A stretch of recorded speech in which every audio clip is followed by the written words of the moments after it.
अस्सलामुअलैकुम। आज हम कवर करने वाले हैं कांस्टेंट के टॉपिक को। सारे के सारे टॉपिक को हम आज कवर कर लेंगे, प्रैक्टिस करेंगे और जितनी मैं प्रैक्टिस करूंगी इसी तरह से अगर आपने प्रैक्टिस कर ली तो कांस्टेंट का आपका कंसेप्ट बिल्कुल क्लियर हो जाएगा। टाइप स्मेथ हो जाएगा, कहाँ पे कौन सी टाइप इस्तेमाल की जाती है और कौन सी क्यों नहीं की जाती।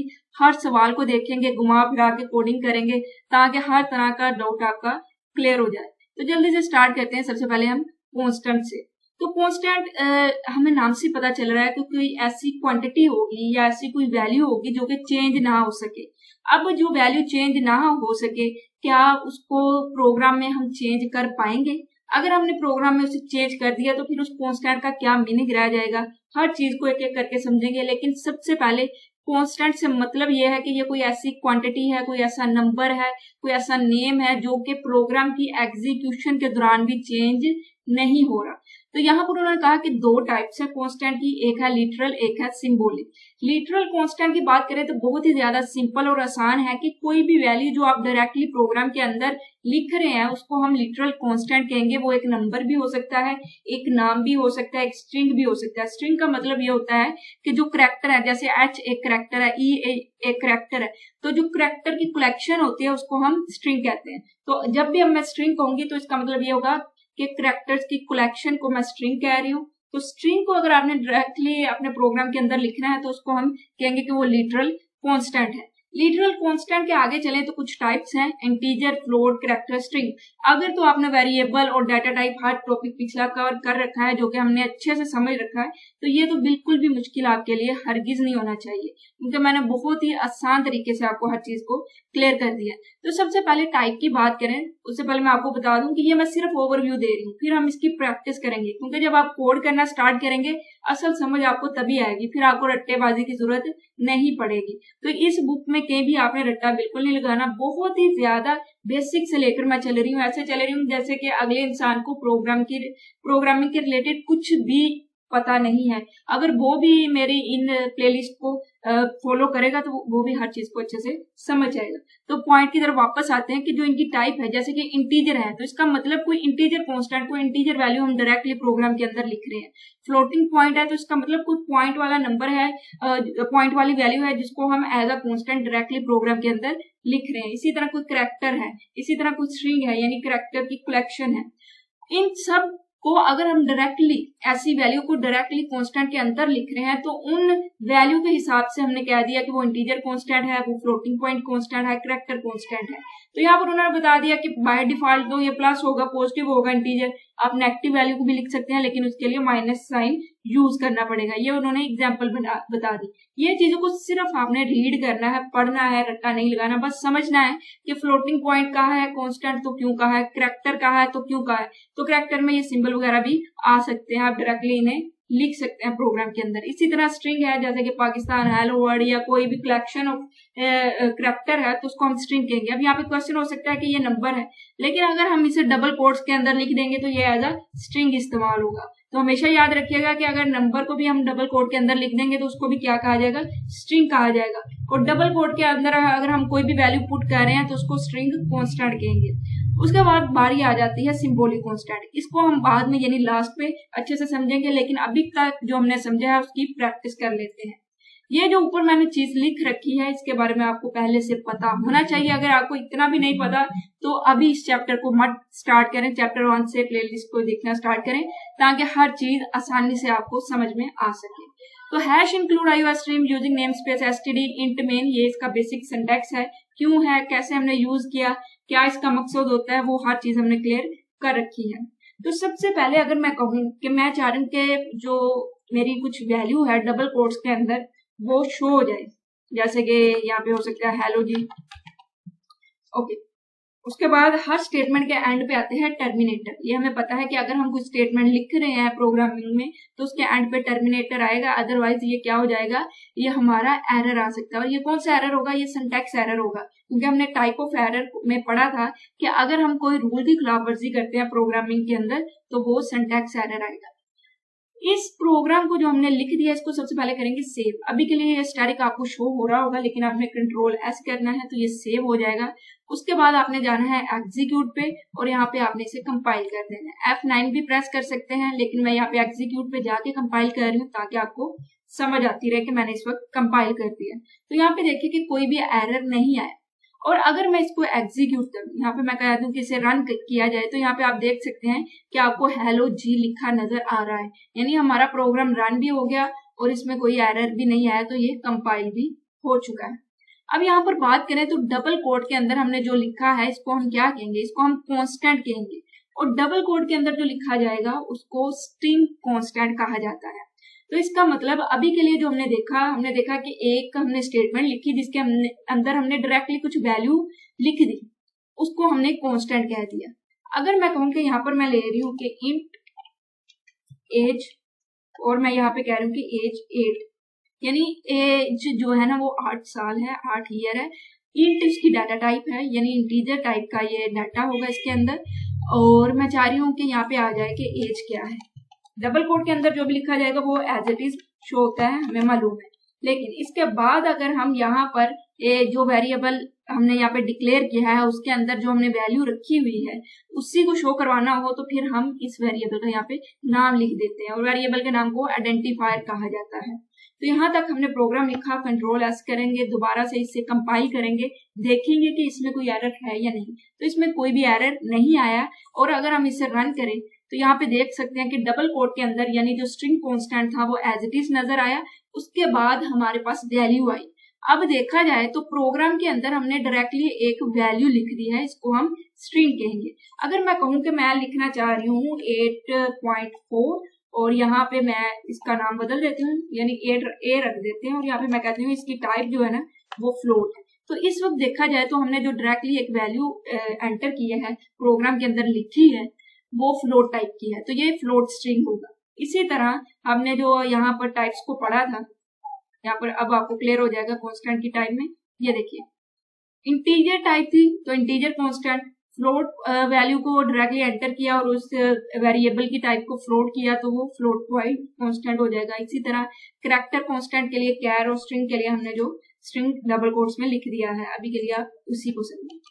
ओके, अगर मैं कह दूं कि ये कैर है और मैं कह दूं कि ए है और उसके बाद यहाँ पर हम कोई भी वैल्यू शो कर सकते हैं, हम कोई सिंबल लिख सकते हैं, हम कोई करैक्टर लिख सकते हैं, यानी मेन चीज ये है कि डायरेक्टली वैल्यू इनपुट की जा रही है। अब वैल्यू की जो टाइप है वो ही कांस्टेंट की टाइप है। तो जो पहला कांस्टेंट वाला था वो हमने क्लियर कर लिया, जिसको हम कहेंगे लिटरल कांस्टेंट। बहुत ही ज्यादा आसान है, जो टाइप होगी कांस्टेंट की वही कांस्टेंट होगा। इंटीजर कांस्टेंट की अगर कोई इंटीजर टाइप का कांस्टेंट होगा तो इंटीजर कांस्टेंट कहेंगे। फ्लोटिंग पॉइंट वैल्यू एंटर की जाएगी तो उसे फ्लोटिंग पॉइंट कांस्टेंट कहेंगे। अब मेन टॉपिक की तरफ चलते हैं जो कि बहुत ज्यादा इंपॉर्टेंट है कि सिंबॉलिक कांस्टेंट क्या है। जैसा कि यहाँ पर मैंने आपको बताया है कि मैं यहाँ पे लेती हूँ एज, ठीक है, यहाँ पे मैं लिखती हूँ इंट एज और मैं कह देती हूँ कि एज इसकी 8 ईयर है, लेकिन उसके बाद मैं दोबारा से कहती हूँ कि एज 8 नहीं एज 10 है। इस वक्त क्या होगा आपके मुताबिक, आप जरा सोच के बोले और बताएं, अपने दिमाग में जरा सोचें कि आपको क्या लगता है कि अब एज की वैल्यू क्या होगी, 8 होगी कि 10 होगी। जैसे कि हमारी एक स्टेटमेंट के बाद अगली स्टेटमेंट आई है तो यहाँ पर उसकी वैल्यू चेंज हो जाएगी, क्योंकि हमें पता है कि जो वेरिएबल हमने डिक्लेयर किया है वो टेम्परेरी वैल्यू को स्टोर करता है और जो वैल्यू है वो उसकी चेंज हो सकती है। ओके जी, इसका मतलब यहाँ पे 8 था, अब इसकी वैल्यू 10 हमने रख दी है तो 8 क्या हो जाएगा, डिलीट हो जाएगा और उसकी जगह 10 आ जाएगा। कंट्रोल एस करेंगे, उसके बाद हम इसे कंपाइल करेंगे। कंपाइल करने के बाद हम इसे रन करके देखते हैं तो यहाँ पे देखिए एज की वैल्यू 10 होगी। तो क्या आपको लगता है कि इस वक्त जो वैल्यू हमने रखी है वो कांस्टेंट रही है? नहीं, एज के अंदर यानी एज जो वेरिएबल था उसके अंदर जो हमने वैल्यू रखी वो वैल्यू तो चेंज होगी, यानी वो कांस्टेंट नहीं रही। अब हम चाहते हैं कि एक वेरिएबल है हमारे पास, एक आइडेंटिफायर है, यानी वेरिएबल का जो नेम है उसके अंदर जो भी वैल्यू हो वो कभी भी चेंज ना हो। अगर उसके अंदर मैंने 8 रख दिया है तो उसके अंदर 8 ही रहे, उसके अंदर 10 नहीं होना चाहिए, यानी वेरिएबल के अंदर की वैल्यू कभी चेंज ना हो। इसके लिए हम कौन से फिर कांस्टेंट का इस्तेमाल करेंगे, हम उन कांस्टेंट को कहेंगे कि वो सिंबॉलिक कांस्टेंट है। अब उसकी दो टाइप्स होंगी, एक कॉन्स्ट एक डिफाइन। इन टाइप्स का मतलब ये होता है कि कौन से तरीके हैं सिंबॉलिक कांस्टेंट को डिफाइन करने के, किस तरह से हम एक वेरिएबल के वैल्यू, जो वेरिएबल के अंदर वैल्यू होगी उसको कभी भी चेंज ना कर पाए, चाहे वो एग्जीक्यूशन के दौरान हो, चाहे वो प्रोग्राम की अगली स्टेटमेंट में हमने उसको चेंज किया हो, वो कभी भी चेंज ना हो। एक मरतबा जो रख दी वो ही रहेगी, कोई दूसरी स्टेटमेंट प्रोग्राम के अंदर उसकी वैल्यू को चेंज ना कर सके। जैसा कि यहाँ पर ये दूसरी स्टेटमेंट थी जिसने इस स्टेटमेंट की वैल्यू को चेंज कर दिया, लेकिन अगर हम चाहते हैं कि ये चेंज ना कर सके तो हम यहाँ पे लिखेंगे कॉन्स्ट। जैसे ही हम यहाँ पे कॉन्स्ट लिख देंगे तो इसका मतलब ये हो जाएगा कि एज के अंदर जो भी वैल्यू यहाँ पे लिख दी गई है ये कांस्टेंट है, इसको कभी भी चेंज ना किया जा सके, चाहे जो सी मर्जी स्टेटमेंट इसे चेंज करे। तो अभी इसे हम कंट्रोल एस करते हैं और उसके बाद हम इसे कंपाइल करेंगे। तो यहाँ पे कंपाइल में कोई एरर आ रहा है, आई थिंक हमने यहाँ पर कोई अपना सिंटैक्स नहीं ठीक से लिखा, तो दोबारा से हम यहाँ पे इसका सिंटैक्स देख लेते हैं कॉन्स्ट का। तो यहाँ पे कॉन्स्ट है, डाटा टाइप है, आइडेंटिफायर है, उसकी वैल्यू है। आपको क्या लगता है इसमें क्या गलती हो सकती है? यानी हमने तो इसमें जो हमारी टाइप है वो भी ठीक से लिखी, अभी मैंने आपको दिखा दिया कि क्या है इसका सिंटैक्स, फिर इसमें एरर क्यों आ रहा है?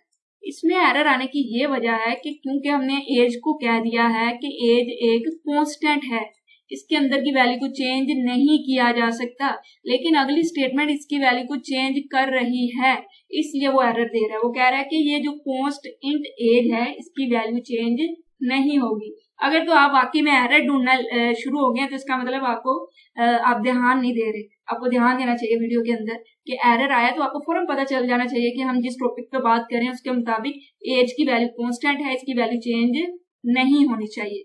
तो हम क्या करेंगे, हम कहेंगे कि ठीक है एज की वैल्यू चेंज नहीं हो सकती, क्या अब ये प्रोग्राम चलेगा? तो हम इसको क्या करते हैं, कंपाइल करते हैं। सबसे पहले देखिए अब इसमें कोई एरर नहीं आया। अब हम इसे रन करेंगे तो रन में देखेंगे अब ये प्रोग्राम बिल्कुल सही चल रहा है, क्योंकि अब हमने इसे कांस्टेंट बता दिया, तो कोई दूसरी स्टेटमेंट अगर इसकी वैल्यू को चेंज कर रही होगी तो वहां पे एरर आ जाएगा। तो एक तो कॉन्स्ट टाइप थी, दूसरी तरीका है डिफाइन। डिफाइन के जरिए देखें तो ये बहुत ज्यादा आसान हो जाता है। कॉन्स्ट की जगह आपने लिखना है डिफाइन, उसके बाद आपने टाइप भी नहीं बतानी कि क्या टाइप है इसकी क्या नहीं, जो वैल्यू हम स्टोर करना चाह रहे हैं। इज इक्वल टू भी हटा दें और यहाँ पे टर्मिनेटर भी हटा दें, यानी इसका सिंटैक्स थोड़ा चेंज होगा। सिर्फ हैश डिफाइन लिखेंगे, वेरिएबल का नाम लिखेंगे यानी आइडेंटिफायर लिखेंगे और वैल्यू लिख देंगे, ना कोई टर्मिनेटर लगेगा, ना इज इक्वल टू का असाइनमेंट का साइन आएगा और ना ही हमें टाइप डिफाइन करनी पड़ेगी। तो ये भी एक तरीका है कांस्टेंट को डिफाइन करने का। ये एमसीक्यू आ सकता है कि हैश डिफाइन काहे को यूज होता है प्रोग्रामिंग के अंदर, तो ये कांस्टेंट को डिफाइन करता है। इसका भी सेम वही मकसद है जो कि कांस्ट का है कि ये जो वैल्यू है, ये जो वेरिएबल है, इसके अंदर जो वैल्यू वो कभी भी चेंज ना हो, कोई दूसरी स्टेटमेंट उसे चेंज ना कर सके। कंट्रोल एस करेंगे, उसके बाद हम इसे कंपाइल करेंगे। कंपाइल करके देखेंगे यहाँ पे कोई भी एरर नहीं आया, तो ये हमारा बिल्कुल सही से काम कर रहा है। तो यहाँ पे देखें एज 8 आ चुकी है। तो इसका मतलब हमें कौन सी टाइप का यूज करना चाहिए कांस्टेंट को डिक्लेयर करने के लिए। अगर आप चाह रहे हैं कि आप एक वेरिएबल डिक्लेयर करें और उसके अंदर वो वैल्यू रखें जो कि चेंज ना हो सके, उसे कोई दूसरी स्टेटमेंट भी चेंज ना कर सके, तो आपने या तो डिफाइन का यूज करना है या फिर कॉन्स्ट का करना है, यानी सिंबॉलिक कांस्टेंट का इस्तेमाल करना है। जैसे कि यहाँ पर उन्होंने कहा कि पाई है, तो पाई की वैल्यू हमें पता है वो हमेशा एक सी ही रहेगी। तो हम चाहते हैं कि पाई जिस वेरिएबल के अंदर हमें ये वैल्यू स्टोर करवाए पाई की, वो कभी भी वो वैल्यू को चेंज ना कर सके, यानी उसके अंदर वो वैल्यू कभी भी चेंज ना हो, कोई दूसरी स्टेटमेंट भी उसे चेंज ना कर सके। तो इसके लिए हम इसको डिफाइन करेंगे, हैश डिफाइन करेंगे या फिर हम कांस्टेंट के जरिए डिफाइन कर देंगे कि ये एक सिंबॉलिक कांस्टेंट है। तो हमेशा याद रखिएगा, अगर हम वेरिएबल को एक वैल्यू देना चाहते हैं और हम चाहते हैं कि वो वैल्यू कभी भी चेंज ना हो, ना कोई दूसरी स्टेटमेंट उसे चेंज कर सके, तो उसके लिए हम सिंबॉलिक कांस्टेंट का इस्तेमाल करते हैं। और सिंबॉलिक कांस्टेंट को इनिशियलाइज किया जाता है, वैल्यू दी जाती है। अगर आप वैल्यू नहीं देंगे तो फिर अगली स्टेटमेंट तो उसे फिर वैल्यू दे रहे होंगे तो वो काम अच्छे से नहीं कर सकेगा। सबसे पहले आपने क्या करना है, कांस्टेंट डिफाइन करने के बाद उससे इनिशियलाइज करनी है, उसके बाद उसकी वैल्यू चेंज नहीं होगी। इनिशियलाइज का ये मतलब है जैसे कि यहाँ पर उन्होंने कह दिया इज इक्वल टू के आगे वैल्यू क्या है, इसको इनिशियलाइज कहेंगे कि वैल्यू दे दी हमने उसको। जैसे कि पाई है, पाई क्या है, उसकी वैल्यू हमेशा एक सी रहती है, इसलिए हम इसे सिंबॉलिक कांस्टेंट के जरिए लिखेंगे। उसके बाद कॉन्स्ट के जरिए या डिफाइन के जरिए हम इसे डिफाइन कर सकते हैं, जो कि मैंने आपको प्रोग्राम के अंदर करके दिखा दिया। सिंटैक्स की बात करें तो हमें पता है कॉन्स्ट लिखेंगे, फिर हम उसकी डाटा टाइप यानी इंट फ्लोट जो भी वैल्यू जिस तरह की हम स्टोर करवाना चाहते हैं। उसके बाद टाइप आइडेंटिफायर का मतलब यहाँ पे ये है कि वेरिएबल का नाम क्या होगा। तो यहाँ पे आप लिख सकते हैं कॉन्स्ट है, टाइप है, वेरिएबल है, फिर वैल्यू है। तो इस तरह से आप इसे आसानी से समझ सकते हैं। एक एक लाइन को रट्टा लगाने की बिल्कुल जरूरत नहीं है। शॉर्ट क्वेश्चन में आ सकता है, लॉन्ग में नहीं आ सकता, लेकिन मैंने इतना टाइम आपके लिए क्यों निकाला, क्यों इतनी लंबी वीडियो बनाई और इतनी डिटेल में समझाई, क्योंकि मैं चाहती हूँ कि जैसे ही हम प्रोग्रामिंग की तरफ बढ़े, हम प्रोग्राम करना स्टार्ट करें तो हमारा सारा फोकस किस पे हो, लॉजिक पे हो। हम लॉजिक बिल्डिंग को इंक्रीज करें कि चाहे जिस तरह का मर्जी प्रोग्राम आए पेपर में, आप उसे आसानी से सोल्व कर सके। ये नहीं कि आपने रट्टा लगाया हो, ये तो आउट ऑफ सिलेबस आ गया, ये तो बुक से बाहर आ गया। नहीं, आप स्टेटमेंट को पढ़ो, आप उसका लॉजिक बनाने में माहिर हो जाओ। तो हम सारी फिर अपनी मेहनत कहाँ पे लगाएंगे, प्रोग्राम लॉजिक बिल्डिंग पे लगाएंगे। मैं आपको बताऊंगी कि कैसे आप अपने प्रोग्राम में जो लॉजिक है उसको इंक्रीज कर सकते हैं, प्रॉब्लम सोल्विंग कैसे इंक्रीज कर सकते हैं, स्किल को, हर चीज को डिफाइन करेंगे। लेकिन अभी के लिए जो चैप्टर है स्टार्ट वाले, इनको अच्छे से समझे, क्योंकि आपके ये बेसिक जो है ना सारे क्लियर होने चाहिए। जब हम प्रोग्रामिंग लॉजिक की तरफ बढ़ेंगे तब मैं आपको ये तो नहीं ना बताने बैठूंगी कि ये डिफाइन है, ये कॉन्स्ट है, कॉन्स्ट का ये मतलब होता है, ये उसकी टाइप्स होती है। नहीं, तब आपको हर चीज के बारे में पता होना चाहिए। तो एक एक करके चैप्टर हम आगे बढ़ेंगे। मुझे पता है कि इन चैप्टर्स पे इतने ज्यादा व्यू नहीं आते, क्योंकि ये बिल्कुल ही बेसिक से हैं, लेकिन फिर भी मैं इन पे वीडियो बना रही हूँ, क्योंकि मैं चाह रही हूँ कि अगर मैं एक C++ की बुक को कवर कर रही हूँ तो इतने अच्छे से करूँ कि कोई भी अगर उसे देखे, उसे समझे, उसे पढ़े तो उसे आसानी से समझ आ जाए। तो अगर आपको भी समझ आई है, चाहे थोड़ी बहुत आई है, मैं ये नहीं कह रही कि आपको 100% समझ आ जानी चाहिए प्रोग्रामिंग की, नहीं, जैसे जैसे आप आगे बढ़ते जाएंगे समझ आना स्टार्ट हो जाएगी, ज्यादा समझ आना स्टार्ट हो जाएगी। तो अगर आपको थोड़ी बहुत भी समझ आई है तो चैनल को सब्सक्राइब करके अपने दोस्तों के साथ शेयर करें। तो इंशाल्लाह अगली वीडियो में अगले टॉपिक को कवर करेंगे। जल्दी जल्दी इस चैप्टर को कवर करके हम कहाँ पे जाएंगे, हम प्रोग्राम पे जाएंगे, और सबसे ज्यादा मजा भी वहीं पे आएगा।